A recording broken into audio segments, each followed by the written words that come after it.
మిత్రులారా, BJP party దేశవ్యాప్తంగా ఓట్ల దొంగతనానికి ఎట్లా పాల్పడుతుంది, సీట్ల దొంగతనానికి ఎట్లా పాల్పడుతుందో మనమంతా చూస్తూ ఉన్నాం.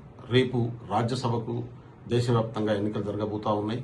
కాంగ్రెస్ పార్టీ అభ్యర్థిగా మీనాక్షి నటరాజన్ గారిని మధ్యప్రదేశ్ నుంచి రాజ్యసభ అభ్యర్థిగా పార్టీ ప్రతిపాదించిన విషయం మీకు తెలుసు. కాంగ్రెస్ పార్టీకి 64 ఓట్లతోని 64 ఎమ్మెల్యేల సపోర్ట్తోని పూర్తిస్థాయి మెజార్టీ ఉన్నటువంటి విషయం కూడా తెలుసు. అక్కడ ఒక ఎంపీ గెలవడానికి 58 ఓట్లు మాత్రమే కావాలి. కానీ బీజేపీ ఉద్దేశపూర్వకంగా ఇవాళ ఓటు చోరీ చేద్దామని ప్రయత్నం చేసింది. సాధ్యం కాకపోతే మీనాక్షి నటరాజన్ గారి మీద కేసు ఉందని చెప్పి ఏదో తప్పుడు కాంప్లైంట్ను బేస్ చేసుకొని ఆయన సభ్యత్వం నామినేషన్ రద్దు చేసినటువంటి విషయం మీకు తెలుసు. దీనికి వ్యతిరేకంగా ఎన్నికలు జరుగుతున్నటువంటి తరుణంలో బీజేపీ ఓటు చోరీ, సీట్ చోరీకి ప్రజల మధ్యన అవగాహన కల్పించడం కోసం గాంధీ భవన్లో రేపు మార్నింగ్ 10 గంటల నుంచి సత్యాగ్రహాన్ని చేపడతా ఉన్నాం.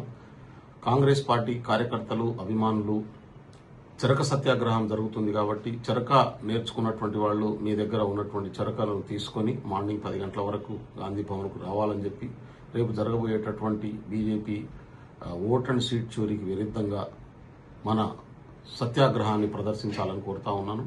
మార్నింగ్ 10 గంటల నుంచి మొదలవుతుంది. దీంట్లో అందరూ ఆహ్వానితులే.